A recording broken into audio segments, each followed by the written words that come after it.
Bonsoir à tous. Des heures supplémentaires pour régler le problème de déficit d'enseignants dans les lycées et collèges publics du Bénin.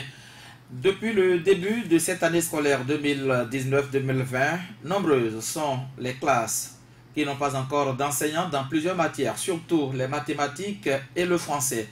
Certains ont d'ailleurs composé les premiers devoirs dans ces conditions et d'autres se préparent à affronter les différentes épreuves 3 mois après le début de cette année scolaire, après le début des cours.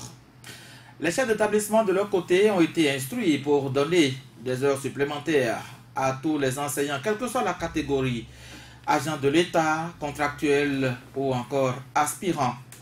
Dans l'Atakora et la Donga, comme dans plusieurs autres départements, les directeurs départementaux s'affairent pour une solution à ce problème qui se pose dans nos différents établissements. Et de ce côté, les bouchées doubles sont donc mises pour une sortie de la situation. Des réunions se tiennent, comme nous l'indique Ias Aobré, notre correspondant dans les départements de l'Atakora et de la Donga. Année scolaire 2019-2020, déjà un trimestre de moins dans le calendrier scolaire, mais 3 mois après la reprise des activités pédagogiques, que de problèmes encore dans les établissements scolaires. Des salles de cours sans mobilier scolaire, des classes sans enseignants, des effectifs pléthoriques et sans oublier le manque de matériel didactique. La situation tellement préoccupante a fait l'objet de rencontres entre les chefs d'établissement d'enseignement secondaire général de la Donga et le directeur départemental des enseignements secondaires et techniques et de la formation professionnelle, Selassie Draman. Objectif, trouver des mesures palliatives à la situation. Selassie Draman. Nous avons depuis le début donc de la rentrée scolaire 2019-2020 reçu donc des listes des aspirants au métier d'enseignement. La première liste mise à notre disposition n'a pas permis de combler tout le déficit en enseignant dans le département. On a eu une seconde liste et puis une troisième liste. Et à l'issue donc des 3 listes pour des aspirants mis à la disposition donc de la Donga, on a fait un premier point. Ce point nous a amené au chiffre que je vais vous donner tout à l'heure. 416 aspirants qui ont été donc mis à la disposition donc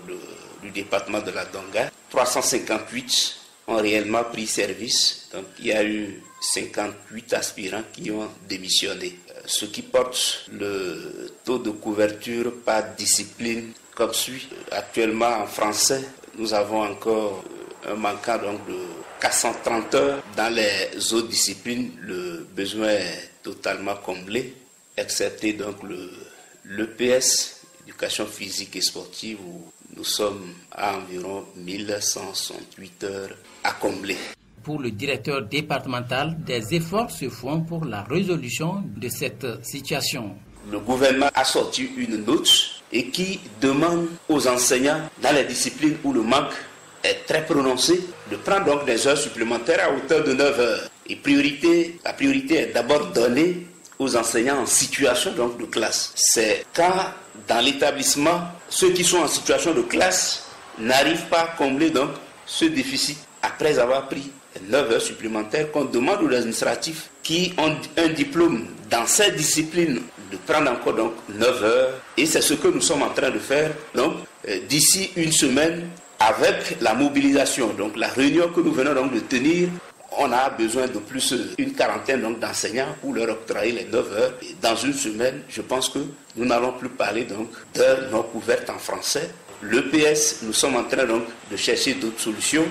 D'ici là, les stagiaires nous viendront donc des écoles qui forment donc ce profil et nous allons donc gérer donc cette ressource de manière à ce que aucun établissement ne reste sans enseignant donc de PS pour que l'année se déroule comme cela. Les différents directeurs qui ont pris part à cette rencontre se disent comblés des informations reçues au cours de cette rencontre. Nous avons gagné quelque chose parce que nous on a pu quand même rentrer en possession de certaines informations. Les informations selon lesquelles il y a les disciplines dans lesquelles il n'existe plus de ressources au niveau de la base des données. C'est une rencontre qui a été opportune. Elle a été la bienvenue parce qu'on avait des problèmes épineux sous les bras, on se demandait où mettre de la tête. On a pris des initiatives à notre niveau, mais nous sommes venus encore ici, on nous a ouvert l'horizon, nous a ouvert l'esprit. Nous avons pris connaissance des autres initiatives qu'on aurait pu prendre pour gérer cette question épineuse de la pénurie des enseignants en maths, français, PCT et EPS même. Pour finir, le directeur départemental a tenu à rassurer les uns et les autres sur la situation que vit l'école en cette année scolaire 2019-2020. De Djougou, Ignace Aubrey pour Soleil FM. Voilà, ainsi se présente la situation dans l'Atakora et la Donga, et c'est pareil dans le Bogo Alibori ou même au CG Al-Barika. Des enseignants auraient refusé de prendre 16 heures supplémentaires, 9 heures comme demandé par le ministère de l'enseignement secondaire. Saturne Djossou, malgré la base de données du ministère, des problèmes subsistent sur le terrain et les chefs d'établissement sont confrontés à ces difficultés. Les élèves sont sans professeur dans plusieurs disciplines. Et c'est ce qui est déplorable, parce que nous sommes en train de boucler le premier trimestre pour le compte de cette rentrée scolaire. Ailleurs, dans des établissements privés où l'année a été séquencée en trimestres, il y a des devoirs qui s'organisent déjà. L'enseignant encore actif sur le plateau nous dira ce qu'il en est. Et pendant ce temps, dans les publics, c'est qu'on n'a même pas encore tous les enseignants. Et quand on sait que des parents, à l'approche de cette rentrée scolaire, avec toutes les mesures qui ont été prises par le gouvernement pour garantir les cours de façon continue dans l'établissement public, avec toutes les lois qui ont été prises pour empêcher les grèves qui font partie des fléaux qui minent nos écoles, que les parents ont retiré leurs enfants des établissements privés pour les cours publics. Vivre ça, c'est un drame qu'on aurait pu éviter en anticipant. Parce que c'est comme si on n'avait pas vu ce problème venir. C'est comme si on a eu à les découvrir maintenant et on peine à trouver la solution malgré ce nombre d'enseignants appelés au secours, devenus aspirants et autres. Je ne sais pas jusqu'à quand la situation va perdurer. J'espère aussi que le gouvernement ne va pas que laisser les parents d'élèves gérer, ne va pas que laisser les établissements gérer et trouvera des mesures vraiment idoines. Le gouvernement a demandé aux chefs d'établissement d'attribuer 9 heures supplémentaires à tous les enseignants. Est-ce que c'est une solution qui serait efficace? L'enseignant qui a déjà un certain nombre d'heures qu'il gère, qu'on lui confie encore 9 heures, il pourra dire que oui, dans la mesure du possible, il va s'y mettre. Mais est-ce que cela ne va pas déteindre sur la qualité de ce qu'il donne comme enseignement, du travail qu'il fait avec les apprenants? Ils sont les mieux placés pour nous le dire. Alphonse Moïse Soudé, encore en activité, comme l'a dit Saturne Djossou sur ce plateau. Voilà les difficultés auxquelles sont confrontés les différents établissements depuis le début de cette année scolaire 2019-2020. Et on continue toujours à pas vivre ces réalités dans nos établissements. Oui, il faut dire d'abord qu'il y a eu un nettoyage. Désormais, pour enseigner les mathématiques, il faut avoir fait les mathématiques. Avant, on permettait à ceux qui ont fait les sciences économiques d'enseigner les mathématiques au niveau de... Ils ont été autorisés au dernier moment pour les derniers tests qu'on a fait pour les aspirants. Ils ne sont pas tous arrivés, il y a certains qui étaient déjà partis. Quand vous prenez par exemple aussi au niveau du français, ceux qui avaient fait la sociologie, ceux qui avaient fait d'autres matières, enseigner le français. Et dès qu'il y a eu cette mesure, il y a beaucoup qui sont partis. Mais ce qui va se poser là comme problème, en donnant les heures supplémentaires, c'est vrai que quand vous travaillez avec l'État, vous avez des contraintes, vous avez l'obligation de servir votre employeur qui est l'État. Mais malheureusement, il y a une réglementation. Oui, mais aujourd'hui, l'État veut combler ce vide-là en demandant à ces enseignants-là de prendre des heures supplémentaires. Mais ce qui se passe, certains ont pris les heures supplémentaires, mais on est en train de dépeupler le système éducatif privé de ces enseignants. Parce qu'il faut reconnaître que certains de ces enseignants officiants dans le public ont des heures dans le privé. Et dès que la mesure est intervenue, on a demandé systématiquement à tout le monde de prendre 9 heures supplémentaires. Il n'y a que des enseignants officiants dans le privé se sont vus obligés d'abandonner les classes. Donc, en voulant résoudre le problème de l'enseignement, disons, public, on est en train de dépeupler l'enseignement privé. Autre chose, c'est par rapport, on a parlé, notre correspondant a parlé d'effectifs pléthoriques. Là, c'est encore un peu plus difficile parce que, quelle que soit la volonté de l'enseignant d'être un enseignant de bonne qualité, quand l'effectif dépasse un certain nombre, il a du mal à faire régulièrement les évaluations. Mais quand il fait les évaluations, c'est des évaluations légères pour ne pas avoir beaucoup de copies à corriger, pour ne pas avoir de longues rédactions. Donc, on évalue en groupe. On évalue en groupe, on fait les interrogations en groupe. Et là, ça ne permet pas réellement d'évaluer individuellement chaque apprenant. Donc, il va certainement falloir que l'État...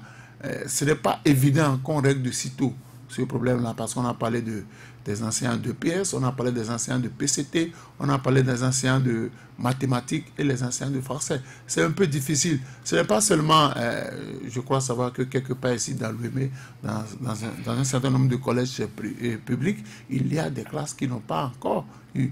C'est vrai que cette semaine, beaucoup de collèges composent, au niveau des collèges privés, composent pour les devoirs. Qui vont prendre fin certainement vendredi. Les premiers cycles ont fini aujourd'hui, le second cycle continue jusqu'à vendredi. Donc, au niveau du... Dans le public, certains commencent le lundi. Ok, au niveau des privés, on a déjà fait un devoir, une composition. Donc, on s'achemine vers le calcul des moyennes du premier trimestre, tandis que nos frères qui se trouvent dans le public, c'est là qu'il y a un décalage au niveau des formations, parce qu'on constate que dans le privé, vous êtes payé en fonction de vos prestations. Si l'employeur n'est pas satisfait de vos prestations, c'est que l'année prochaine, il ne vous reprend pas. Donc, je demande à l'État d'aller un peu plus vite. Mais malheureusement, au niveau de la base de données, il n'y a plus d'enseignants disponibles. Qu'est-ce qu'il faut faire? Il faut certainement lancer encore d'autres recrutements, parce que l'État a pour rôle de participer à la formation, à l'éducation des citoyens. C'est l'un des rôles régaliens de l'État. Donc, l'État a cette obligation, et je l'a rappelé, quand on a dit qu'il y a plus des mouvements d'humeur dans le public, beaucoup de parents ont sorti les enfants du privé pour les inscrire dans le public. Mais si déjà il y a cette difficulté-là, ces parents vont vite descendre, ils vont vouloir retourner. Mais de l'autre côté encore, on est en train de dépeupler le privé. Et qu'est-ce qui va se passer? Il va falloir que les différents ministères chargés de l'éducation prennent leurs responsabilités. Nul ne peut servir deux maîtres à la fois. Mais oui, ça a été toujours comme ça. Dans les privés, il n'y a pas beaucoup d'enseignants permanents. Donc, il y a plus de vacataires. Dans les privés, il y a plus de vacataires que de permanents. Parce que là-bas aussi, on ne paie pas 12 mois sur 12 à tous les niveaux. Non, les permanents sont payés 12 mois sur 12.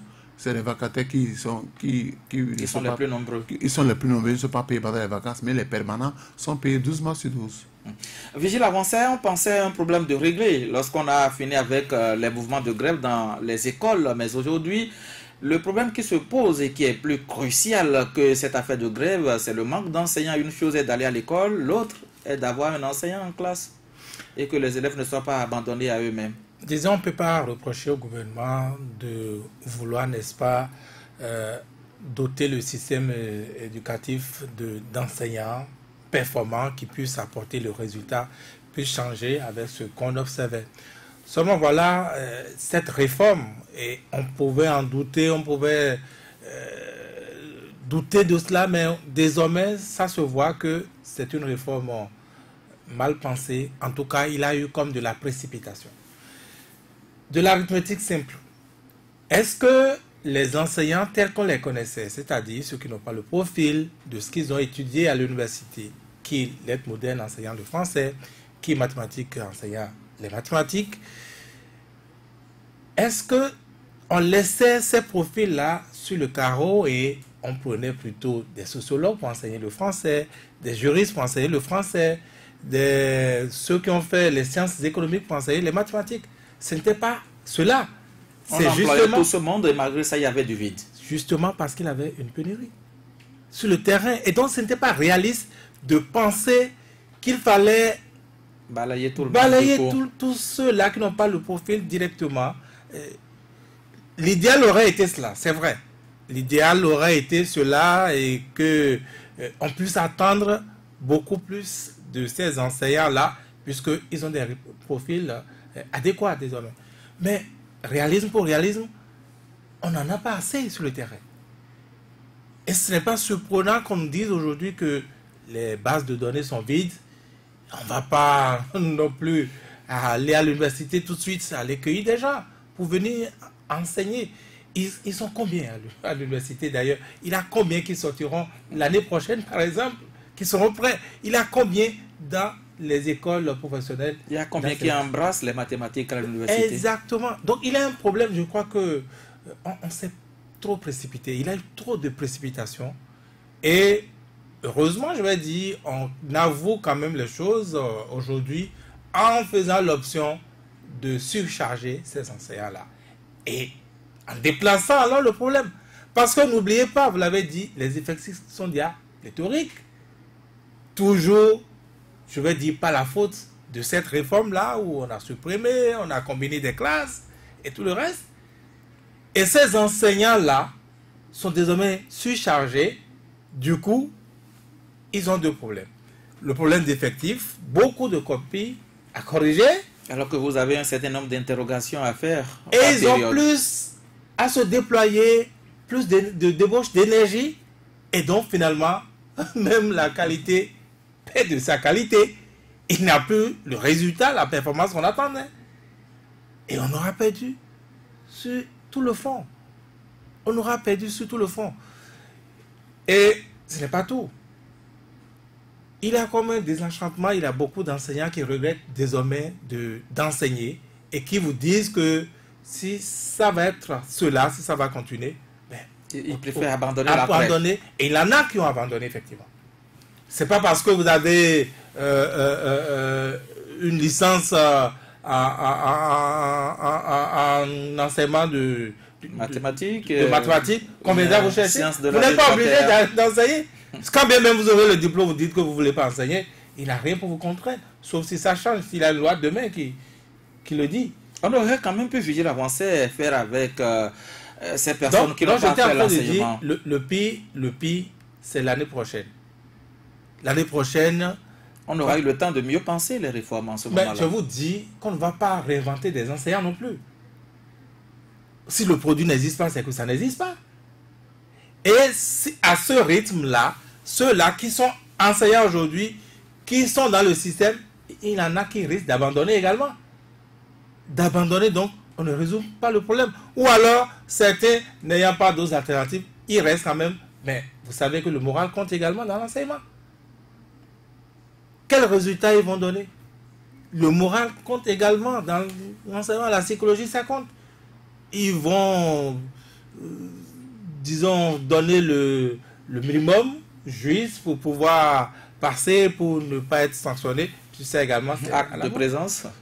Je pense que c'est quand même compliqué. Mettons que les réflexions vont se faire, ce n'est jamais trop tard de se rattraper, et que l'année prochaine, parce que je dis l'année prochaine parce que cette année c'est perdu. Il a des écoles, il a des classes qui, pendant les 3 premiers mois, n'ont pas eu d'enseignants, par exemple. Que ce soit au premier, que ce soit au secondaire. Mais on évalue quand même. Mais pas à tous les niveaux, dans certaines matières. Évidemment, dans certaines matières. Mathématiques, français notamment. En EPS, vous l'avez entendu également. Il y a l'EPS également, oui. Donc, qu'est-ce qu'on fait? Pour moi, cette année est déjà handicapée. Il faudrait que, sincèrement, on puisse tirer le son de ce qu'on a constaté pour que l'année prochaine, on puisse mieux faire. Du côté de Parakou, le problème se pose. Et là, l'exemple du CG Albarika, des enseignants auraient même refusé de prendre 16 heures supplémentaires. Et c'est le point que nous fait Belassène Belko Bokari. Au collège d'enseignement général Albarika de Parakou, plusieurs enseignants refusent d'effectuer des heures supplémentaires. Ces enseignants avancent pour motif le non-paiement des heures supplémentaires lors de l'année écoulée. Charles Akakpo, enseignant dans le collège, explique. C'est vrai que les heures supplémentaires, telles que ça se passe, telles que ça se décompte, ça n'arrange, il faut dire la vérité, ça n'arrange aucun collègue. Mais ils ne sont pas disponibles. C'est le réel problème. Parce que vous savez, quand nous prenons l'emploi du temps, dans le mois de septembre en fonction donc de cet emploi du temps. Puisque nous savons qu'il va y avoir des modifications, nous attendons le plus souvent jusqu'à la fin donc du mois de septembre et puis ensuite nous faisons maintenant en fonction donc de cet emploi du temps là d'autres programmes pour occuper le temps vide.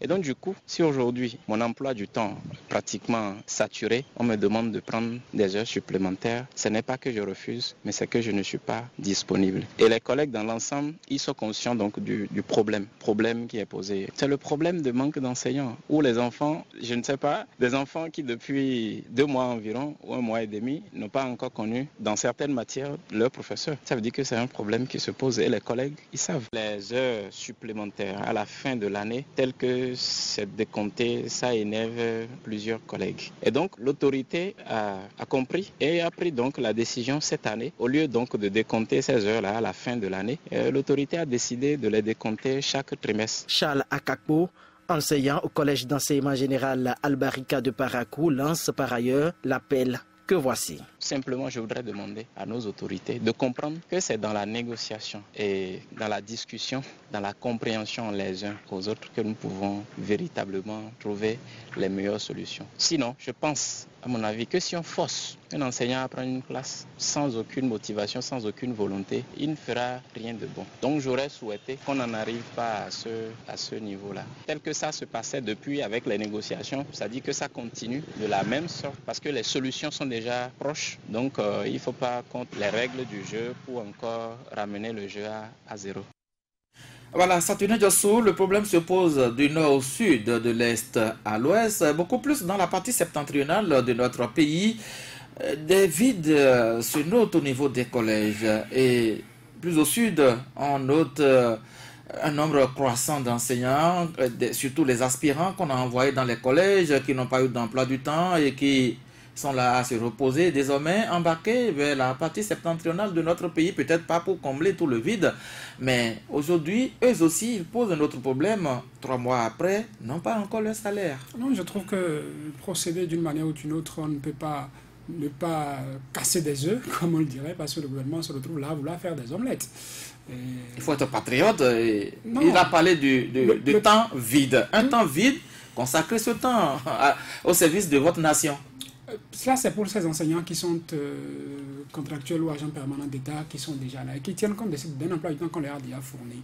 Même les aspirants aujourd'hui sont obligés de prendre les 9 heures supplémentaires. Ben, est-ce que c'était défini dans leur contrat? Parce que tout ça là, ça devrait être pour moi un lot de consolation pour ceux-là qui se voient obligés de prendre des heures supplémentaires.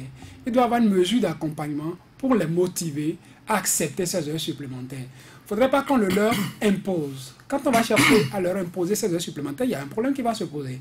L'aspirant qui a son BAPES, a son CAPES, dans ce que vous avez déjà signé avec lui comme contrat, vous avez précisé le nombre d'heures qu'il doit avoir. Cela ne l'arrange d'ailleurs pas, parce qu'il avait déjà très tôt fait le calcul, fait la balance par rapport à ce qu'il gagnait. Quand il avait encore ce statut de vacataire, il pouvait courir dans son syndicat, le SINA partout, le syndicat national des enseignants qui sont partout, dans plusieurs collèges à la fois, et il trouvait que banalement... Il tapait 750 000 par mois. Il peut se taper plus que ça, par mois, 200 000, quelque chose par mois, plus par mois, et vous le réduisez à 95 000, à 105 000 ou à 125 000, il grogne déjà. Parce que ce n'est pas bien pour lui. C'est clairement stipulé dans le contrat que vous avez signé le nombre d'heures qu'il va devoir passer. Si vous venez maintenant lui demander de prendre 9 heures supplémentaires, il va falloir qu'il y ait une contrepartie pour qu'il sache que oui, on y va. Les heures supplémentaires sont décomptées au niveau des collèges. Ça va être payé. En règle générale, pour ce que j'ai su jusqu'ici, peut-être que sous ce régime ça a changé, c'est que l'heure supplémentaire coûte plus cher que l'heure régulière. L'heure supplémentaire, ça a son prix. Je crois que sous l'autre régime, il y en avait, ça avait été dénoncé, qui toute la journée, pendant qu'ils sont censés travailler, ils restent là à tourner. Ils attendent la fin pour maintenant aller mettre le paquet. Et ça, parce qu'ils savent que les heures supplémentaires vont leur apporter ce paquet qu'ils vont gagner en supplément et qui ne serait pas mal. Donc, quand je remarque que ce qui n'est pas légal, ce que vous négociez, ce que vous voulez que j'accepte, ne remplit pas certaines conditions, je peux refuser de l'accepter. En tant qu'enseignant, que je sois aspirant ou permanent, je peux refuser de l'accepter. Parce que là, vous me demandez plus, et le plus que vous me demandez, je peux vous proposer, moi, les conditions dans lesquelles je vais accepter ce plus. Si le gouvernement est dans cette dynamique, je trouve qu'il pourrait aider ces enseignants, même permanents, qui ont déjà chargé leur emploi du temps ou qui ont surchargé leur emploi du temps déjà surchargé, à dire, ben, si je compare ce qu'on me propose aux heures supplémentaires à ce que je gagne ailleurs en ayant déjà comblé le vide, ces quelques vides que j'ai dans mon emploi du temps, les heures supplémentaires m'arrangent, on amènerait de façon automatique, si je peux dire la chose ainsi, cet enseignant à accepter les heures supplémentaires. Et si ce n'est pas le cas, on se retrouvera dans quel schéma? Le gouvernement, l'État étant le plus fort, va chercher à imposer ces heures supplémentaires, parce que selon quelques informations qui nous parviennent du terrain, c'est que certains directeurs auraient été instruits pour prendre des noms de ces enseignants-là. On fait un rapport de ceux-là qui ont refusé. Qui refusent de prendre des heures supplémentaires. C'est que ce qui est une faveur qu'on demande à l'enseignant, on va l'utiliser comme étant une exigence, et parce qu'il ne l'a pas accepté, on va chercher à le punir pour ça. Nous sommes déjà dans l'illégalité, et ce ne sera pas de nature à résoudre la situation que nous connaissons déjà, qui est une situation délicate. Il va falloir que le gouvernement trouve la mesure. Quand on se rend compte qu'on a emprunté un sentier, et les bonnes intentions qu'on avait à l'expérience ne sont pas prouvées, ne sont pas attestées, les résultats qu'on espérait, on ne les a pas.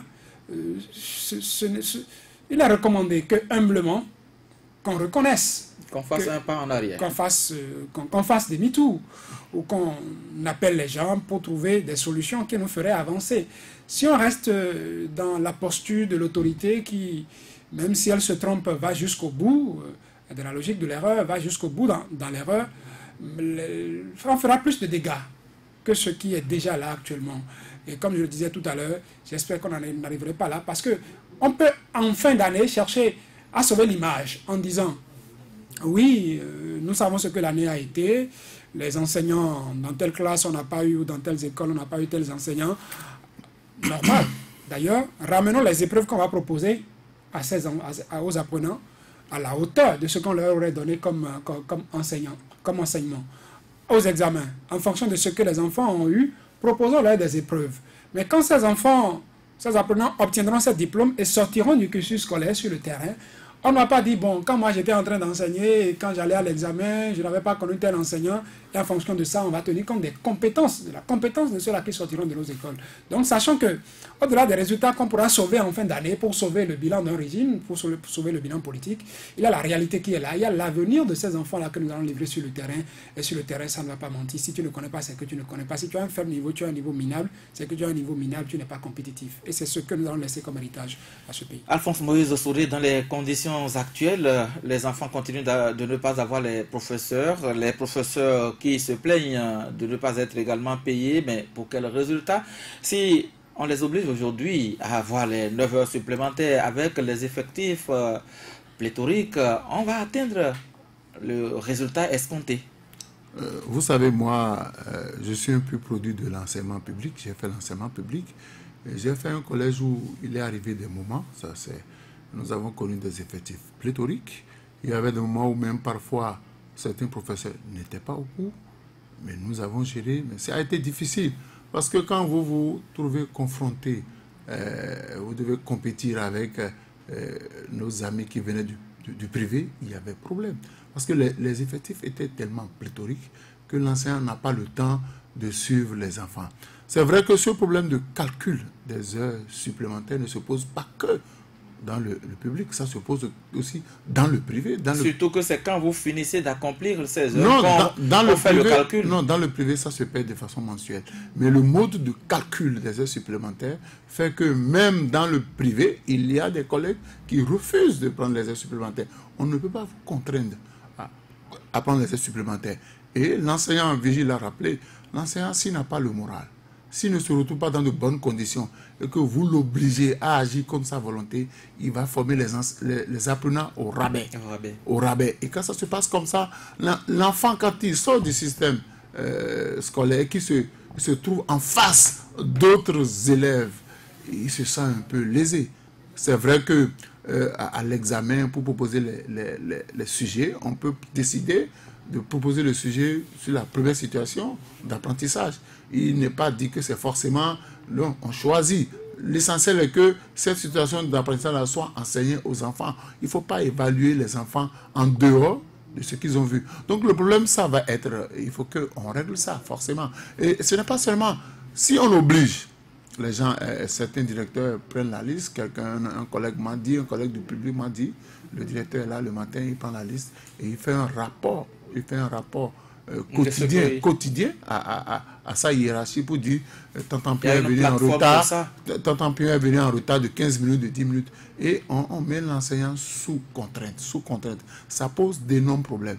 Quel type d'apprenants voulons-nous former pour le Bénin? Quel type d'enseignants voulons-nous avoir pour le Bénin? Ce qui est sûr, cette année scolaire est déjà handicapée. Parce que accuser pratiquement 3 mois de retard dans un enseignement, ce n'est pas évident. Vous allez faire les cours de rattrapage. Vous allez avoir les polycopes. Et surcharger les enfants. Donc, il faut déjà trouver... moi, je me souviens que quand nous étions au collège, la plupart des enseignants qui nous ont gardés, il y avait beaucoup qui avaient... On est allé chercher sur le campus Bac plus 2.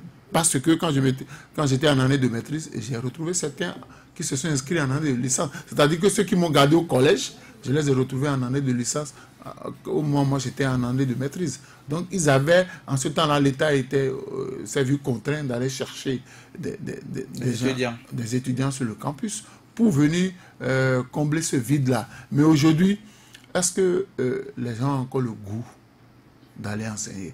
Parce que quand vous voulez faire quelque chose, il faut le faire par plaisir, il faut le faire par passion, il faut le faire par vocation. Mais le sort qui est réservé aux enseignants fait que certains ne veulent plus enseigner, certains veulent même quitter cette corporation. Et c'est pourquoi je suis d'accord avec Vigile que certainement qu'à la rentrée prochaine, l'hémorragie sera plus grande. Que ce soit dans le public que dans le privé, l'hémorragie sera plus grande. Les gens vont dire, écoutez, j'ai d'autres codes à mon arc, rien ne m'oblige à continuer par enseigner, et je peux quitter l'enseignement. Donc il revient peut-être à nos gouvernants de mettre déjà en place. De partir des failles, des erreurs qu'on a constatées maintenant, c'est vrai que nous sommes au début d'une réforme.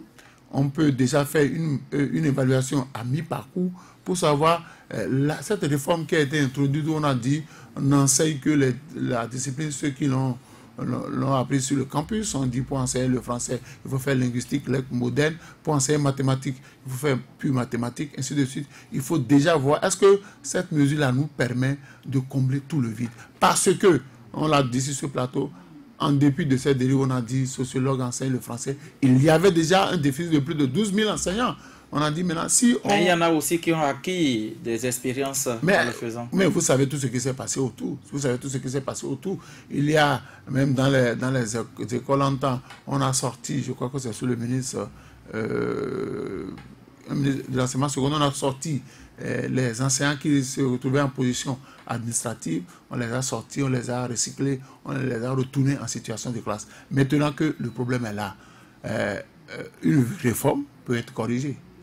Si on décide de faire un bilan à mi-parcours, quelles sont les forces et les faiblesses d'une réforme, on peut améliorer les réformes. Donc moi j'exhorte le gouvernement à déjà commencer par préparer la rentrée prochaine, parce que ce n'est pas évident que tout ce déficit-là soit comblé d'ici fin mai, surtout pour les classes d'examen, parce que déjà fin mai, début juin, nous aurons probablement les examens. Donc il faudrait qu'on commence par penser. Parce que si ce déficit-là, on le constate en situation de classe, c'est que pour la correction des examens, on risque d'avoir la même chose. Le nombre de correcteurs va diminuer parce qu'on aurait mis des verrous pour empêcher un certain nombre d'enseignants n'ayant pas déjà eu la formation d'aller corriger. Donc il faut commencer par réfléchir aux mesures palliatives, parce que les enfants qui sont allés dans le public, qui sont dans le privé, sont tous des béninois, et l'État a l'obligation de former ses citoyens pour que la relève soit assurée.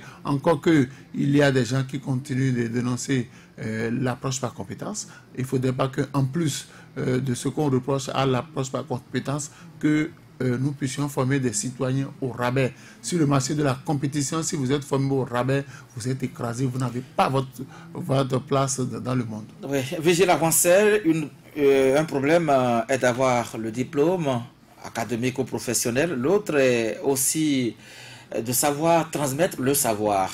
Et quand je parle ainsi, je pense à ces aspirants à qui on a remis des classes alors qu'ils ne sont jamais allés dans une école, ils ne sont jamais restés en situation de classe.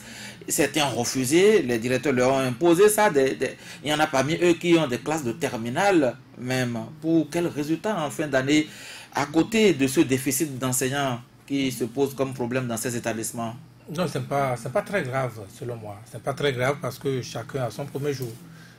Ils sont pour la plupart en classe de terminale, les classes d'examen, c'est la vitrine de l'école. Ils sont pour la plupart... Mais les gens vont faire avec l'existant.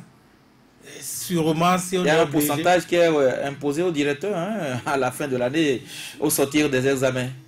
Sinon, vous êtes déchargé. Ils vont aviser le moment venu. Mais c'est sûr que dans ces écoles-là, les gens ne peuvent pas faire autrement. On ne peut pas avoir, n'est-ce pas, ceux qui ont plus d'expérience et les laisser aller choisir des aspirants. C'est d'actualité. Il faut faire... Ce problème est d'actualité. Je suis d'accord avec vous, c'est un problème. Mais les gens font sûrement avec les politiques de leurs moyens. C'est sûr. Ce qui est essentiel pour moi, parce que, je dis encore une fois, ce n'est pas mauvais de penser à une pareille réforme. Mais il faut avoir l'humilité, n'est-ce pas, de corriger les choses au fur et à mesure. Et corriger les choses au fur et à mesure, la première chose à éviter, de mon point de vue, c'est de punir, n'est-ce pas, ceux-là qui ne peuvent pas accepter les heures supplémentaires. Parce qu'il y a une tendance gendarmesque dans le pays, désormais... Quand on dit de faire le point à ce niveau, certainement que le ministère a sa stratégie pour les y contraindre. Je préfère penser que c'est un trafic d'influence. Je préfère penser que c'est cela. Parce que si vous ne le faites pas, si vous mettez encore plus de pression, eh bien, l'année prochaine, les enseignants risquent de partir. L'école risque de se vider également. Et je le dis parce que j'en connais aujourd'hui qui ont ouvert leur boutique. Oui, il y en a effectivement qui menacent de faire leur économie cette année et de partir l'année prochaine. J'en connais. On est sur le terrain. On écoute les gens. Des gens qui se reconvertissent parce qu'ils n'en peuvent pas. Donc si vous rajoutez à cette pression-là, les gens vont partir alors que ceux-là qui partent, c'est ceux-là qui ont le profil aujourd'hui. Mais sans droit cette fois-ci. Sans droit. Vous partez, c'est que vous êtes parti. Et je répète, écoutez, je peux être le plus diplômé en enseignement. Si je ne veux pas enseigner, qui va me contraindre à enseigner? Je gagne mon diplôme, je vais faire autre chose. Plus rentable que votre enseignement. Je peux même aller faire moins rentable, c'est votre problème. Je n'ai pas été à l'école pour Habituellement, les enseignants vendent les autres heures qui leur restent dans la journée, dans la semaine. Et aujourd'hui, les contrats qui sont signés au niveau des aspirants interdit d'aller intervenir dans les privés. Je pense qu'il faut revoir ces choses-là. Il faut revoir ça, sinon ça risque d'être catastrophique les années à venir. Et ce n'est pas l'objectif. Moi, je trouve que c'est noble quand même qu'on veuille faire de l'enseignement système de qualité, pour un système performant, aucun souci. Mais il faut avoir l'humilité, n'est-ce pas, de réajuster les choses au fur et à mesure. Et je pense qu'on s'en sortirait. L'autre proposition concrète, qu'on le veuille ou non, il y a des sociologues, il y a des juristes qui ont fait ceci, cela, mais il y en a parmi eux, n'est-ce pas, qui ont été, en tout cas, qui ont le diplôme professionnel d'enseignement, désormais, par exemple. En bonne et due forme. Mais on peut faire avec eux. Mais il faut faire avec eux. Déjà, commencer par ceux-là, par exemple. Mais dans les autres, on peut les soumettre également à des évaluations, quitte à prendre les meilleurs parmi eux. Moi, je crois qu'il faut faire avec l'existant. Ben, sinon, on va distribuer d'heures supplémentaires à tous ceux-là. Il en resterait toujours, et on serait toujours, n'est-ce pas, dans des problèmes. Et ça va être pour un travail bâclé. Ça peut un peu établir l'égalité. Un supplémentaire peut devenir égal à problème supplémentaire. Mais bien sûr, exactement. Et puis, ça puisque beaucoup menacent d'ailleurs d'aller s'asseoir dans les classes et de regarder. Déjà, les 20 heures réglementaires leur posaient problème. Et avoir d'heures supplémentaires encore, c'est plus de problèmes qu'il n'en fallait. En tout cas, merci à Saturnin Diossou, merci Alphonse Moïse Soudé, merci Vigile Avancé, merci également à Mohamed Liamidi et nous vous retrouvons demain pour un autre numéro de cette émission. Bonsoir.